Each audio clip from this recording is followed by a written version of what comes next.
MSP समेत कई मांगों को लेकर किसान आंदोलन की राह पर हैं। दिल्ली समेत आसपास के जो राज्य हैं वहां बॉर्डर पर हाहाकार मचा हुआ है। पश्चिमी उत्तर प्रदेश के किसान भी जो है आंदोलन में शामिल हैं। हमारे साथ इस वक्त उत्तर प्रदेश के कृषि मंत्री सूर्य प्रताप शाही जी हैं। सर, जो किसान आंदोलन कर रहे हैं, क्या कहना है इस पर?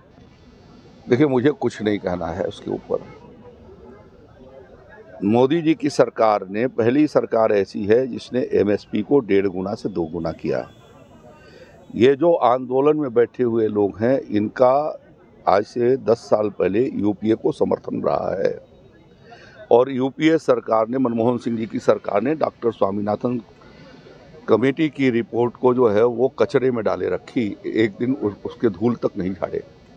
तब तो वो आंदोलन कर नहीं रहे थे। मोदी जी की सरकार ने उसके रिकमेंडेशंस के अनुसार किसानों को एमएसपी 1.5 गुना से 2 गुना बढ़ाई और बढ़ाने के साथ साथ खरीद की व्यवस्था को भी सुनिश्चित किया। मोदी जी की सरकार ने जो खरीदारी किया है वो यूपीए सरकार से 2.5 गुना से ज़्यादा अन्न का एमएसपी 1.5 गुना से 2 गुना एमएसपी पर खरीदारी की है। उनके ज़माने में उत्पादन भी काफ़ी तेज़ी से बढ़ा है और इसके लिए किसानों को समय से इनपुट मिल सके। मैंने वो दिन देखे यूपीए और समाजवादी पार्टी के सरकार के ज़माने में, जब किसानों को 15-15 दिन, एक महीने एक बोरी यूरिया के लिए लाइन लगानी पड़ती थी और कई बार तो डंडा खा करके उनको वापस होनी पड़ती थी और यूरिया नहीं मिलता था, पुलिस की डंडा पर मिलती थी उनको। ये मैंने देखा है कि गांव के ट्यूबवेल को बिजली नहीं जाती थी। आज मोदी जी और योगी जी की सरकार 10 से लेकर के 12-14 घंटा बिजली उनके ट्यूबवेल को दे रही है।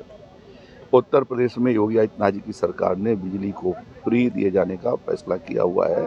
पिछली बार हम लोगों ने 50% अनुदान पर उनके व्यक्तिगत नलकूपों के बिजली माफ़ कर दिए थे और इस साल अभी वसूली नहीं हो रही है।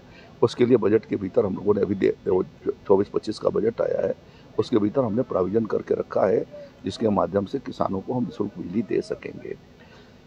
एक वो ज़माना था मोदी जी के आने के पहले कि पूरे देश भर के किसानों का 3-3 साल तक के, 4-4 साल तक के गन्ना के मूल्य बाकी रहते थे। चीनी मिलें भुगतान नहीं कर पाती थी।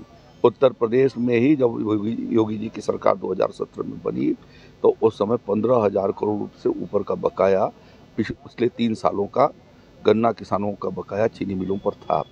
आज योगी जी की सरकार ने उसको 2,35,000 करोड़ रुपये से ऊपर का भुगतान किया हुआ है और इस बीच में 55 कुंटल, यानी इन 7 सालों में 55 कुंटल के करीब प्रति कुंटल गन्ने की कीमत को बढ़ाई हुई है। हम निरंतर उसके भुगतान की व्यवस्था कर रहे हैं और लगभग 100 ऐसी चीनी मिलें हमारी हैं, 90 के करीब चीनी मिलें हैं जो 100% भुगतान कर चुकी हैं। पूरे पेराई सत्र का 78% भुगतान अब तक किया जा चुका है इस चालू पेराई सत्र का। तो सरकार ने इसके लिए बहुत अच्छे प्रयास किए हैं। प्रधानमंत्री मोदी जी के प्रयासों से ये संभव हो सका है और योगी जी के सरकार ने उसके लिए ज़मीन पर उसको उतारने का काम किया है। इसलिए आज उस किसान आंदोलन का कोई औचित्य नहीं है। ये जो विपक्षी लोग जो आज मोदी जी के सरकार के लोकप्रियता से परेशान हैं, वो उनको हवा दे करके और उनको गुमराह किए हुए हैं। इस नाते ऐसी स्थिति है। सर, अगर किसानों के लिए इतना कुछ किया गया है तो फिर ये आंदोलन क्यों? ये सब पॉलिटिकल मोटिवेटेड हैं और प्रोफेशनल लीडरशिप लोग हैं जिनका ज़मीन पर किसान से मतलब नहीं है और कुछ लोग इस तरीके की हरकतों को करते हैं जो देश, उत्तर प्रदेश में तो कहीं नहीं किसान आंदोलन है, आज कहीं नहीं बंद हुआ है। मैं प्रयागराज के भीतर हूँ, मैं यहाँ पर भी किसान यूनियन है, बंद तो नहीं हो पाया, सब खुला हुआ है। मतलब जो लोग किसान आज यहाँ पर प्रदर्शनी लगी है, बड़ी संख्या में यहाँ पर किसान आए हुए हैं। अगले दिनों में और जगहों पर अयोध्या में लगने वाली है, बागपत के भीतर लगने वाली है। किसान वहाँ बड़ी संख्या में आते हैं, हमारी बात को सुनते हैं, योजनाओं को लेकर के जाते हैं, योजनाओं का लाभ पहुँचाते हैं। डीबीटी के माध्यम से हम लोग